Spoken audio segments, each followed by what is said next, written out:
আমরা নেতা হওয়ার জন্য আসি নাই, আমরা আপনাদের সেবক হিসেবে থাকবো। একটা ভোট চাচ্ছি 12 তারিখ, আপনারা মূল্যবান ভোটটা দানের শীষে দিবেন। আসন্ন ত্রয়োদশ জাতীয় সংসদ নির্বাচনকে সামনে রেখে চট্টগ্রাম 10 আসনে বিএনপি মনোনীত প্রার্থী জনাব সাইদ আল নোমানের সমর্থনে চট্টগ্রাম নগরীর হালিশহর এলাকায় এক উঠান বৈঠক অনুষ্ঠিত হয়েছে। আপনাদের সামনে মূল্যবান বক্তব্য রাখবেন আমাদের সকলের পরিচিত সালাউদ্দিন সোহেল ভূঁইয়া। 26 নং ওয়ার্ড যুবদলের সংগঠক মোহাম্মদ শাহ আলমের উদ্যোগে আয়োজিত এই উঠান বৈঠকে সভাপতিত্ব করেন 26 নং ওয়ার্ড যুবদল নেতা মোহাম্মদ নেজাম। উঠান বৈঠকে প্রধান অতিথি হিসেবে উপস্থিত ছিলেন হালিশহর থানা যুবদলের সাবেক সদস্য সচিব জনাব হাবিবুল্লাহ খান রাজু। প্রধান বক্তা হিসেবে বক্তব্য রাখেন চট্টগ্রাম মহানগর ছাত্রদলের সাবেক সহসভাপতি মনজুরুল কাদের শ্যামল। বিশেষ অতিথি হিসেবে উপস্থিত ছিলেন 26 নং ওয়ার্ড যুবদলের সংগঠক সালাউদ্দিন সোহেল, হালিশহর থানা ছাত্রদলের যুগ্ম আহ্বায়ক নাজমুল হোসেন। নির্বাচন হবে আগামী 12 তারিখ।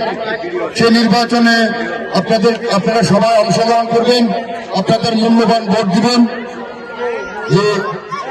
যে কাজ করে এখন ইতিমধ্যে আপনারা জেনেছেন, আমাদের চেয়ারম্যান সাহেব যে ঘোষণাগুলো দিয়েছেন, আপনারা মূল্যায়ন করবেন কাকে ভোট দিবেন,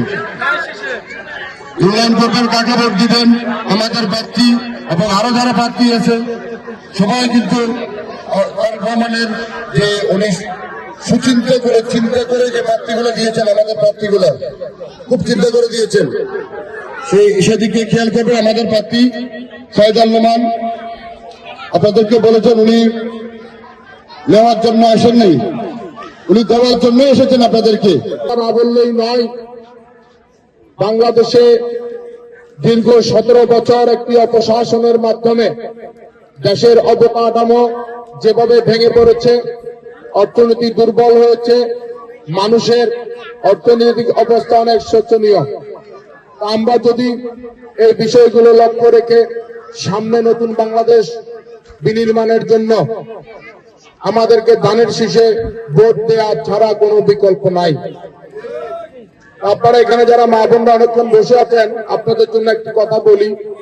আমাদের নেতা দেশনায়ক তারেক রহমান, যিনি বেগম খালেদা জিয়া এবং শহীদ রাষ্ট্রপতি জিয়া রহমানের সন্তান, শহীদ রাষ্ট্রপতি জিয়াউর রহমান এবং দেশনেত্রী বেগম খালেদা জিয়া তাদের জীবদ্দশায় সারাটি জীবন এই বাংলাদেশের মাটি ও মানুষের জন্য কাজ করেছেন।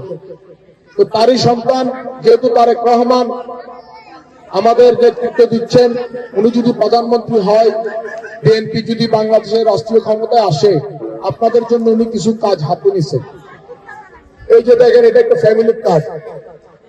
এই ধরনের একটা কাজ হবে সারা বাংলাদেশের 4.5 কোটি আপনাদের মতো পরিবার, এখানে যে মানে শুধু বিএনপির লোক না, এখানে সবাইকে 4.5 কোটি পরিবার এই ধরনের একটা ফ্যামিলি কার্ড পাবে, যাদের পরিবার একটু দুর্বল, অর্থনৈতিক একটু দুর্বল।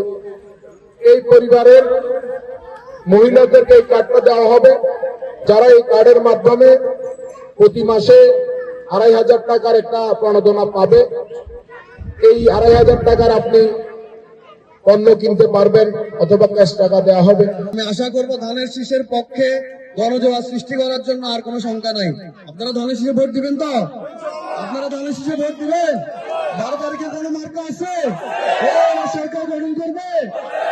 12 তারিখ নির্বাচন, সকলে যাবেন কেন্দ্রে ভোট দিতে। এই আশাবাদ ব্যক্ত রেখে আমি আমার বক্তব্য শেষ করছি। এছাড়াও সভায় আরও উপস্থিত ছিলেন হালিশহর থানা জাসাসের সাধারণ সম্পাদক মোহাম্মদ অলি, মোহাম্মদ হাসান, সাদেক মিয়া, যুবদল নেতা রমজান, আরমান, রাসেল, রবিন, হালিশহর থানা স্বেচ্ছাসেবক দলের সদস্য হেলাল, হালিশহর থানা ছাত্রদলের যুগ্ম আহ্বায়ক ইয়াসিন আরাফাত, মোহাম্মদ শিপন, বাবু ও জীবন সহ স্থানীয় বিএনপি ও অঙ্গ সংগঠনের নেতাকর্মীরা।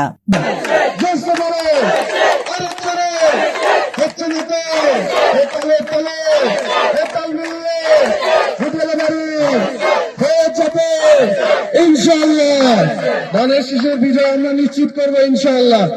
Desk report, news day 24।